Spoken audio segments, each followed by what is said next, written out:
এরা বিশ্বের অন্যতম রক্ষণশীল এবং সংরক্ষিত মানুষ। এরা মুসলমান, কিন্তু মজার বিষয় হলো এরা না সুন্নি না শিয়া। এরা মূলত ইবাদি মুসলিম, যারা নিজেদের এক অনন্য ধর্মীয় ও সামাজিক পরিচয় বহন করে চলেছেন। এই জনগোষ্ঠীর মানুষের জীবন অত্যন্ত রহস্যময় এবং গোপনীয়তায় ঘেরা। এখানকার পুরুষরা সাধারণত একটি বিশেষ ধরনের আলখাল্লা চোল এবং টুপি পরে ঘরের বাইরে বের হন। এখানকার মহিলারা খুব একটা ঘরের বাইরে বের হন না।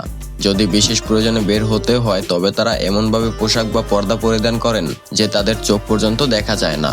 তাদের ঘরবাড়ির নকশা এমনভাবে করা হয় যেন বাইরের কেউ ভেতরের খবর না পায়। গোপনীয়তা বজায় রাখার জন্য প্রতিটি ঘরের ছাদের দেয়াল প্রায় 10 ফুট উঁচু করা হয়। এদের ঘরের জানালা বা দরজা কখনোই সামনের প্রতিবেশীর জানালা বা দরজার মুখোমুখি হয় না, যাতে একে অপরের ব্যক্তিগত জীবনে কোনো ব্যাঘাত না ঘটে। এরা হলেন সাহারা মরুভূমিতে বসবাসকারী বারবার আদিবাসী। এদের মূল লক্ষ্য নিজেদের প্রাচীন সংস্কৃতি, ঐতিহ্য এবং সভ্যতাকে সযত্নে আগলে রাখা।